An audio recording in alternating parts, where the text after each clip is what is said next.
The morning sun cast long shadows across the marble floors of Valdoria Palace as Prince Alexander stood by the window, watching his wife tend to the rose garden below.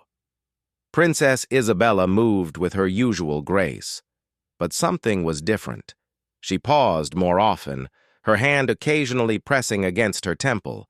Alexander's brow furrowed. For weeks now, he had noticed these small changes. The way she sometimes lost her balance for just a moment. The afternoons when she retired early, claiming fatigue. The headaches that seemed to come more frequently. "Your Highness," a soft voice interrupted his thoughts. Marcus, his trusted aide, stood in the doorway. "The Queen Mother wishes to speak with you." Alexander nodded, but his eyes remained on Isabella.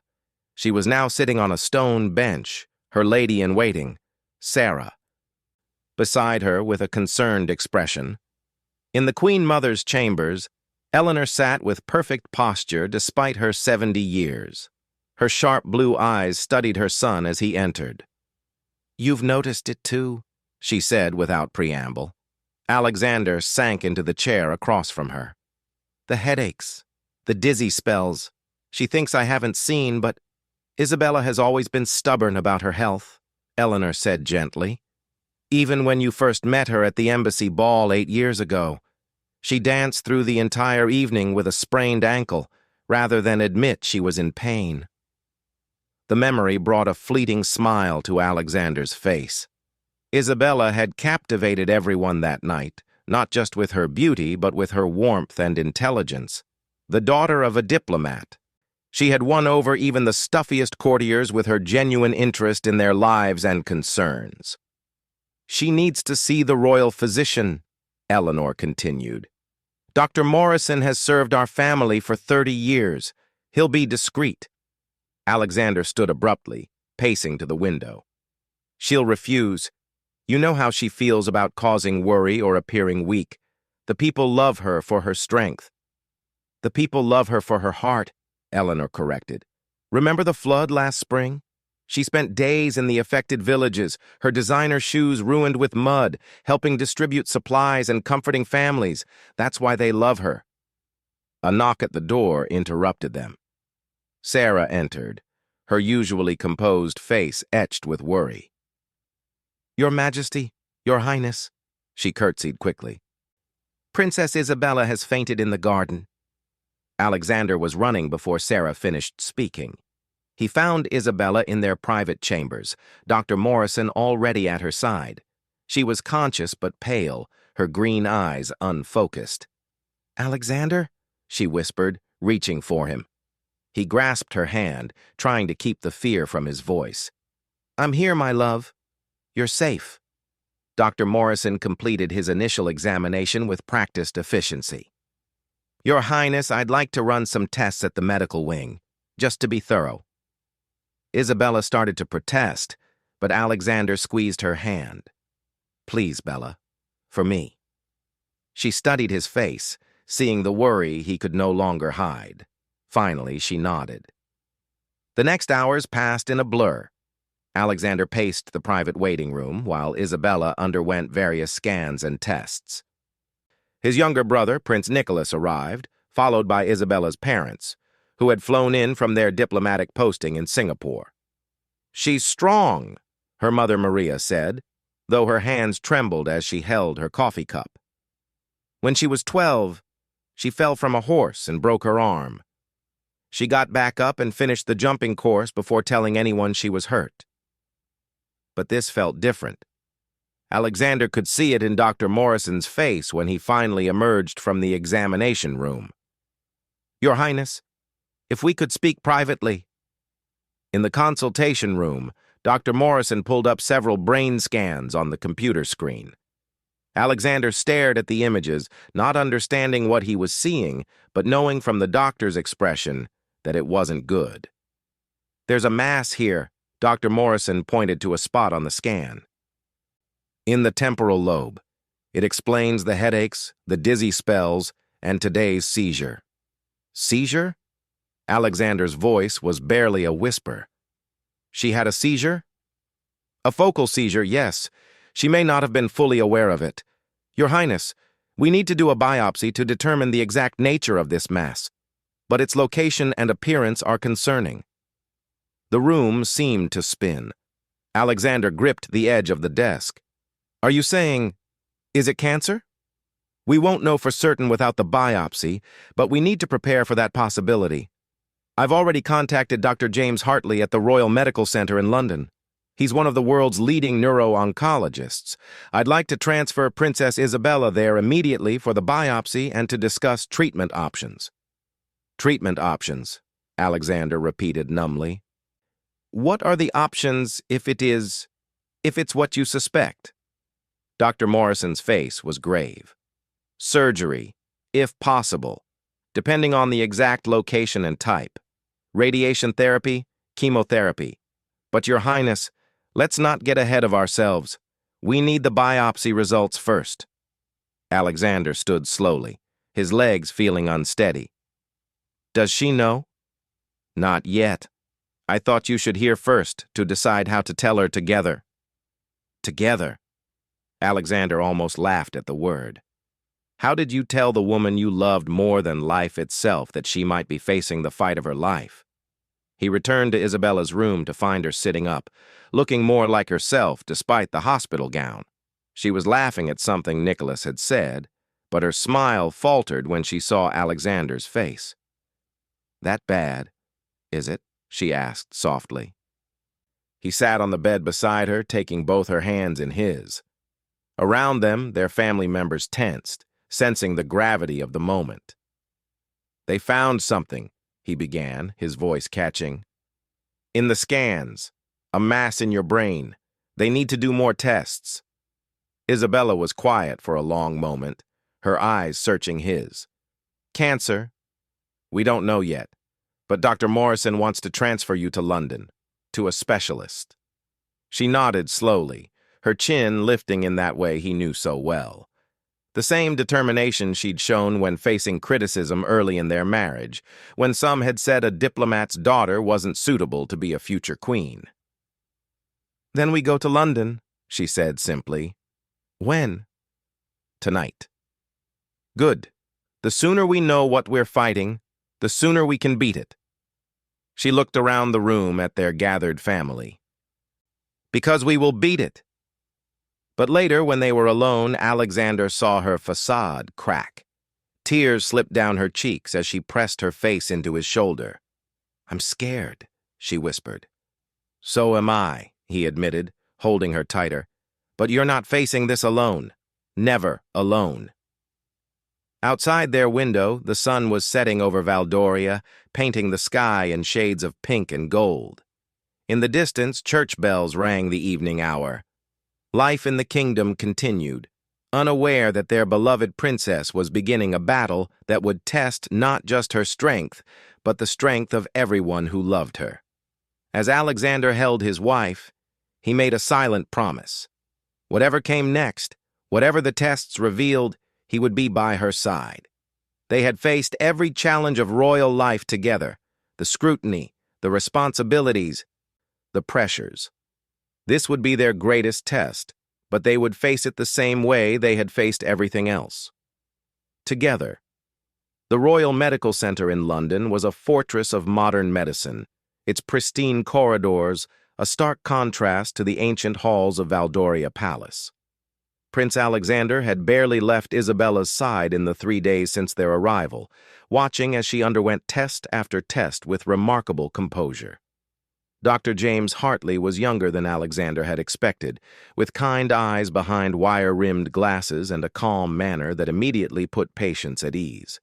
He had performed the biopsy himself, his skilled hands navigating the delicate procedure while Alexander waited in agony outside. Now, 48 hours later, they were gathered in Dr. Hartley's office. Isabella sat straight-backed in her chair, her hand entwined with Alexander's. The Queen Mother had flown in that morning, and she sat on Isabella's other side, a pillar of quiet strength. Dr. Hartley opened a folder on his desk, his expression carefully neutral. "Your Highness, we have the biopsy results. I want to start by saying that while this is serious, it's not hopeless. Isabella's grip on Alexander's hand tightened imperceptibly. Tell us everything, doctor. Don't soften it.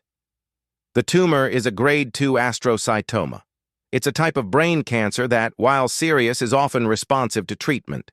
The good news is that it appears to be relatively contained, though its location in the temporal lobe makes complete surgical removal challenging. Alexander forced himself to breathe. What does that mean for treatment? I recommend a three-pronged approach. First, surgery to remove as much of the tumor as safely possible. Given its location near areas controlling speech and memory, we'll use awake brain surgery techniques to ensure we don't damage critical functions. Following surgery, we'll begin radiation therapy, and depending on the genetic markers we find, possibly chemotherapy. Awake brain surgery. Isabella's voice was steady, but Alexander could feel the slight tremor in her hand. You'll be conscious during parts of the procedure so we can test your responses and ensure we're not affecting vital areas. It sounds frightening, but you won't feel pain, and our team has extensive experience with this technique. Eleanor leaned forward. What are the success rates, doctor? With aggressive treatment, 5-year survival rates for grade 2 astrocytomas can be quite good, especially in younger patients. Princess Isabella's age and overall health work in her favor. However, I must be honest. The tumor's location means we likely won't achieve complete removal. This will be an ongoing battle requiring vigilance and possibly additional treatments in the future. The room fell silent. Alexander's mind raced through the implications. Ongoing battle. Additional treatments. The future they had planned. Children, growing old together, serving their people, suddenly seemed uncertain. When? Isabella asked simply. I'd like to schedule the surgery within the week. The sooner we act, the better. Then we do it, Isabella said without hesitation. What do I need to do to prepare? As Dr. Hartley explained the preoperative procedures, Alexander watched his wife with a mixture of awe and heartbreak. She took notes, asked pointed questions about recovery time and side effects, already planning how to manage her royal duties around treatment. That evening, back in their private suite at the hospital, the reality finally seemed to hit her. Alexander found her standing at the window, looking out at the London skyline, tears streaming down her face. What if I'm different after? She whispered when he wrapped his arms around her from behind. What if the surgery changes who I am? What if I can't remember things or can't speak properly? What if I'm not me anymore? He turned her to face him, cupping her face gently. Then I'll fall in love with whoever you become, just as I fall in love with you again every single day. The people expect strength from their princess. How can I lead if I'm sick? How can I inspire if I'm weak? You've never been stronger than you are right now, Alexander said firmly, and showing that even princesses face challenges, that even royals must fight battles with their health. That's not weakness, Bella. That's the most inspiring thing you could do. The days before surgery passed in a whirlwind of preparations. The palace released a carefully worded statement about Isabella's diagnosis, and the response was overwhelming. Thousands of letters and emails poured in from across Valdoria and beyond. Children sent drawings. Cancer survivors shared their stories. Prayer groups in every faith held vigils.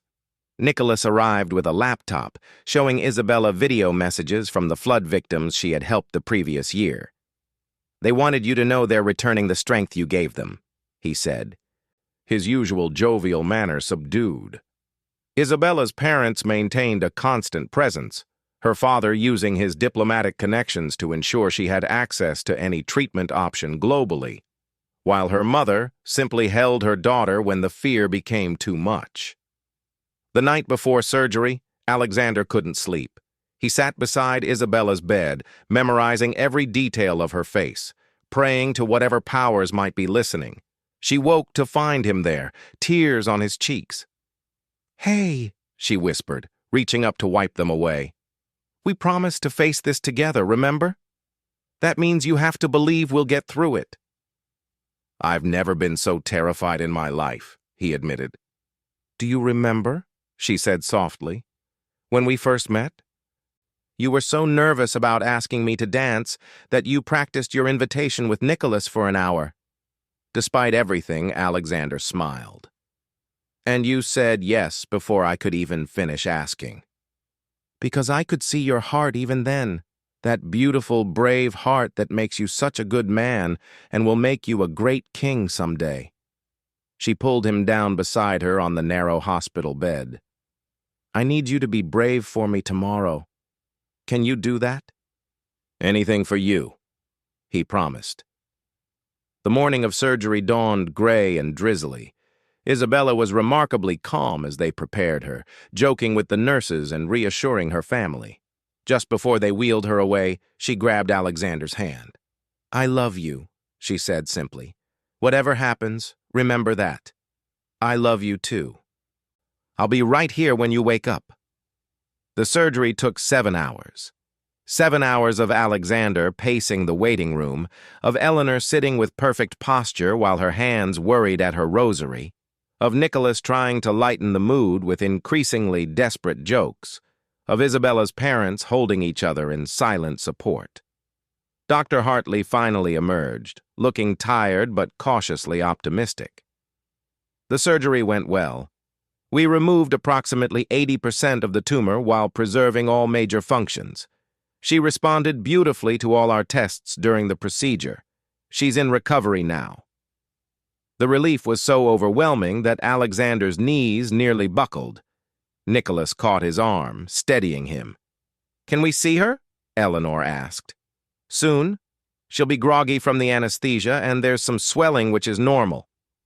Don't be alarmed if she's confused at first or has some difficulty finding words. That should improve over the coming days. When they were finally allowed in, Alexander's heart clenched at the sight of Isabella looking so small and vulnerable in the hospital bed, her head wrapped in bandages.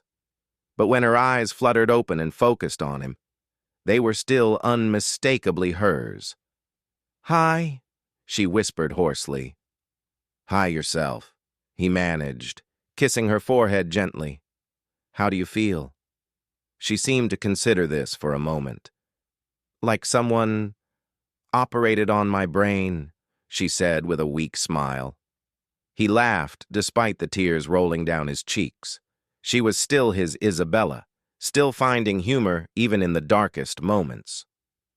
Over the following days, the extent of the surgery's success became clear. Isabella's speech, while occasionally halting as she searched for words, remained intact. Her memory showed no significant impairment. The headaches that had plagued her were gone, but the battle was far from over. As she recovered from surgery, Dr. Hartley outlined the next phase. 6 weeks of radiation therapy, followed by monitoring and possible chemotherapy, depending on how the remaining tumor responded. The road ahead is long, he warned during a family meeting. There will be difficult days. Radiation can cause fatigue, nausea, and cognitive effects. We'll manage the side effects as best we can, but Princess Isabella will need tremendous support. She'll have it, Alexander said firmly, looking around at their assembled family. Whatever she needs, for as long as she needs it. Isabella, still weak but determined, spoke up from her bed. I want to be transparent with our people about this journey. Not every detail, but enough that others facing similar battles know they're not alone. Eleanor nodded approvingly. That's the mark of a true leader, my dear. Using your platform to help others even while fighting your own battle. As they prepared to return to Valdoria for Isabella to begin outpatient radiation therapy, Alexander marveled at his wife's resilience. The surgery had been successful, but it was just the first step in what would likely be a lifelong journey of monitoring, treatment, and hope. Standing on the hospital balcony on their last night in London, Isabella leaned against him, looking out at the city lights. I used to think I knew what courage was, she said quietly. Standing up to critics, facing down political opposition. maintaining composure during state functions. But this, she touched the bandages on her head. This is something entirely different. You're the bravest person I know, Alexander said. I'm not brave, she corrected. I'm terrified every single day, but I'm choosing to fight anyway. For you, for our future, for all the people who are fighting their own battles and need to see that it's possible to keep going. As they stood together in the gathering dusk, Alexander realized that while their lives had irrevocably changed, their love had only grown stronger. The road ahead would test them in ways they couldn't yet imagine, but they would walk it together, step by uncertain step, holding on to hope and each other. 6 months had passed since the surgery, and the gardens of Valdoria Palace were in full bloom. Princess Isabella sat in her favorite spot near the fountain, a wide-brimmed hat protecting her sensitive scalp from the summer sun. The radiation therapy had taken her hair, but she wore her baldness with a dignity that had inspired thousands of cancer patients across the kingdom. Alexander watched from the terrace as she read letters from well-wishers, occasionally pausing to press her hand to her temple, a new habit when concentration became difficult. The radiation had been brutal, leaving her exhausted and nauseous for weeks, but she had completed the full course with determination that amazed her medical team. Your Highness, Marcus approached with a slight bow. The documentary crew has arrived for the interview. Isabella had decided to allow cameras to document portions of her journey, believing that showing the reality of cancer treatment could help others. Today, they would film her discussing the past months and her ongoing recovery. In the palace's blue drawing room, Isabella faced the cameras with Alexander beside her. Gone was the elaborate styling she once favored. Instead, she wore a simple dress and had chosen not to wear a wig, her head covered only by a silk scarf. Your Highness, the interviewer began gently, you've been remarkably open about your diagnosis and treatment. Why was that important to you? Isabella considered the question, speaking slowly to combat the occasional word-finding difficulties that lingered from treatment. When I was first diagnosed, I felt incredibly alone despite being surrounded by people who loved me. I realized that if I, with all my resources and support, felt that way, how must others feel? I wanted to show that cancer doesn't discriminate. It doesn't care if you're a princess or a teacher or a shop clerk. We're all human, facing the same fears. The treatment has been challenging, the interviewer noted. Can you tell us about some of the difficulties? Alexander squeezed Isabella's hand as she gathered her thoughts. The physical aspects were hard, certainly. The surgery, the radiation, losing my hair, the fatigue that made it impossible some days to even get out of bed. But the cognitive changes were what I wasn't prepared for. Some days I struggle to find words I know. My memory isn't what it was. Tasks that were once simple can become overwhelming. How has this affected your royal duties? We've had to adapt. Isabella smiled slightly. I've reduced my schedule, focusing on causes closest to my heart, particularly cancer research and patient support. I've learned to delegate more, to rest when I need to. The people of Valdoria have been incredibly understanding. Prince Alexander, how has this journey affected you? Alexander, who rarely spoke publicly about personal matters, cleared his throat. It's shown me what really matters. Isabella's strength has been remarkable, but this isn't just her battle. It's ours. Every scan, every treatment, every small victory and setback, we face them together. After the interview, they retreated to their private apartments. Isabella was tired. She tired easily these days, but there was something she needed to discuss. The latest scans, she began, curling up beside him on the sofa. Dr. Morrison called while you were in Parliament? Alexander's heart rate spiked. They had learned to live between scans, 3-month intervals where hope and fear intermingled. And? Stable. No growth, no change. He called it cautiously encouraging. Alexander released a breath he didn't know he'd been holding. Stable was good. Stable was everything. He also said, Isabella continued, her voice careful, that if things remained stable for another year, we could discuss possibilities. Possibilities? Children, Alexander. He said if the tumor remains controlled, pregnancy might be possible. Not without risks, but possible. The hope in her voice broke his heart. They had always planned on children, had dreamed of little princes and princesses running through these same gardens. The diagnosis had put those dreams on indefinite hold. "We have time," he said softly. "Whatever happens, we have time to decide." That evening, they attended a gala for the Cancer Research Foundation Isabella had established. She wore an elegant gown and a jeweled headpiece that turned her baldness into a statement of strength. As they entered the ballroom, the crowd rose in spontaneous applause. Throughout the evening, cancer survivors approached Isabella, sharing their stories, thanking her for her openness. A young woman, barely 20, showed her a photo on her phone, herself in a hospital bed, bald from chemo, watching Isabella's documentary. "You made me feel less alone," she said through tears. "Seeing that even a princess could struggle but keep fighting, it gave me hope." These moments made everything worthwhile, Isabella told Alexander later as they danced. The exhaustion, the public scrutiny of her appearance, the days when she could barely function, all of it was worth it if it helped even one person.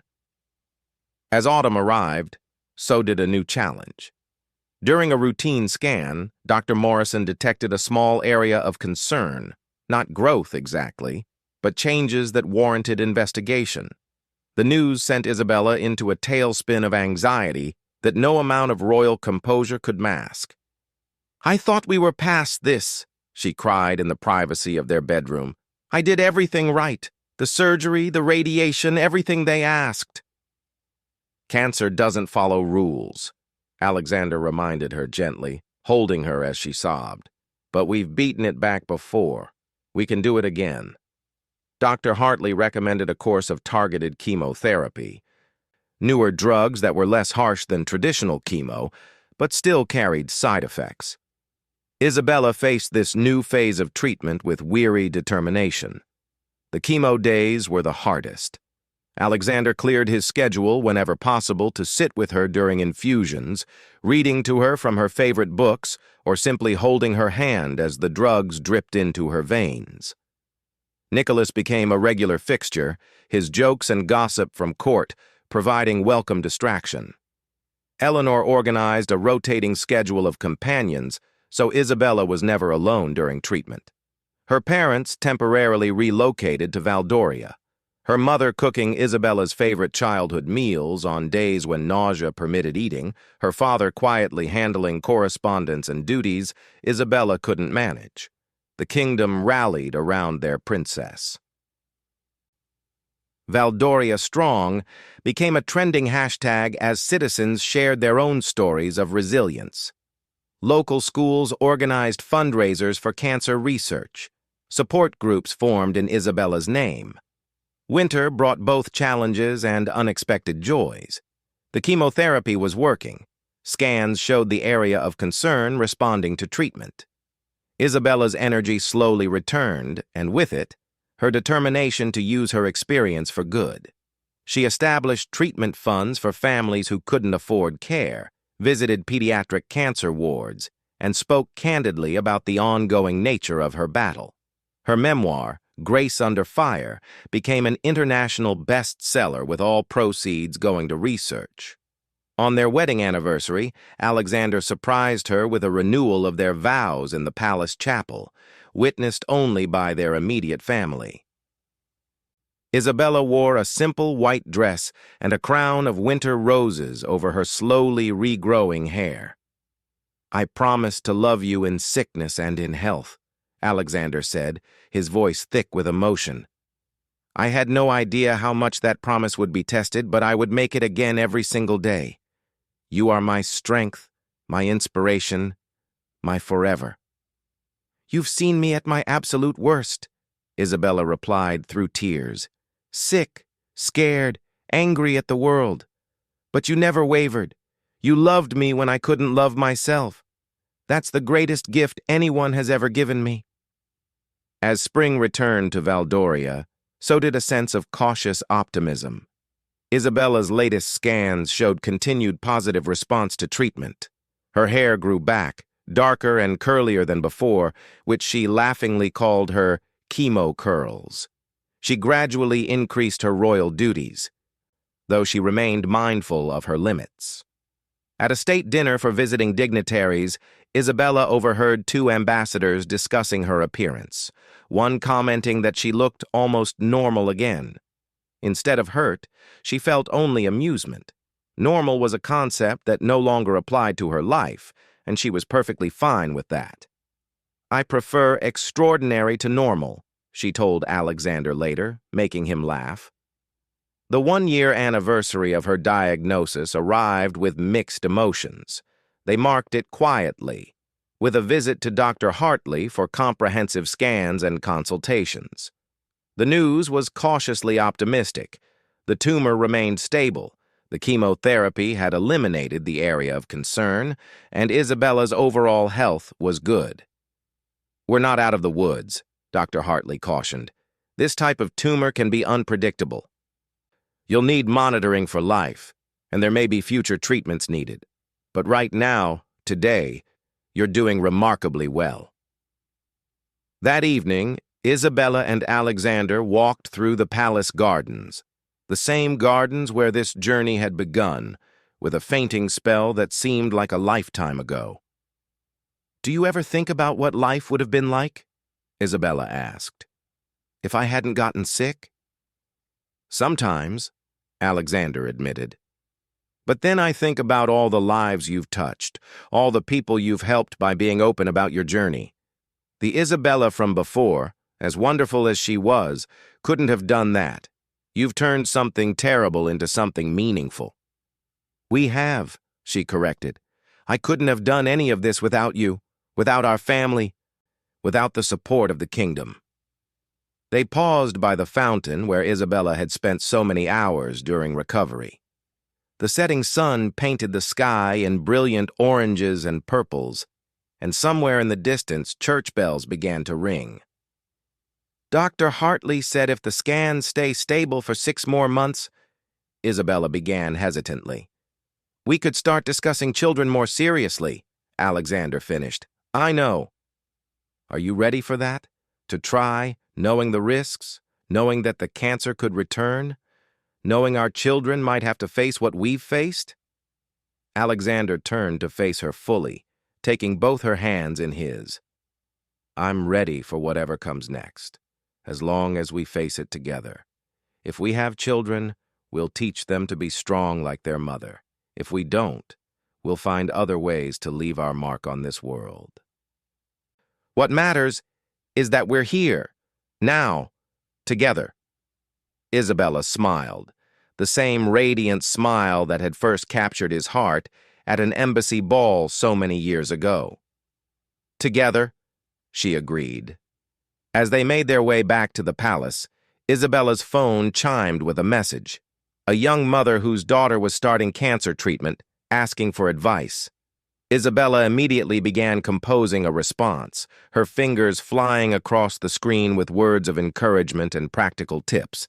This was their new normal: medical appointments interspersed with royal duties, advocacy work alongside recovery, hope balanced with vigilance. It wasn't the life they had planned, but it was the life they had built from the ashes of their greatest trial. In the months that followed, Isabella continued to thrive. She spoke at medical conferences, sharing her experience from a patient's perspective. She lobbied for better cancer care access across Valdoria. She celebrated each clear scan with quiet gratitude rather than grand gestures, understanding now that life was lived in the small moments between medical milestones. And when, exactly 18 months after her diagnosis, Dr. Hartley gave cautious approval for them to consider pregnancy, Isabella and Alexander faced this new chapter with the same courage that had carried them through the darkness. Their story wasn't one of miraculous cure or tragedy overcome. It was messier than that, more complex, more real. It was a story of resilience in the face of uncertainty, of love tested and proven unbreakable, of finding purpose in pain. As Isabella often told the cancer patients she visited, "We don't get to choose our battles, but we do get to choose how we fight them. And we never, ever fight alone." Standing on the palace balcony during the National Day celebrations, Isabella waved to the crowds below. Her hair had grown past her shoulders now, her energy had largely returned, and hope had taken root where fear once resided. The future remained uncertain. There would always be scans, always be vigilance, always be the shadow of what had been and what could return. But today was good. Today was theirs. And tomorrow, whatever it brought, they would face it the way they had faced everything else, with grace, with courage, and above all, together.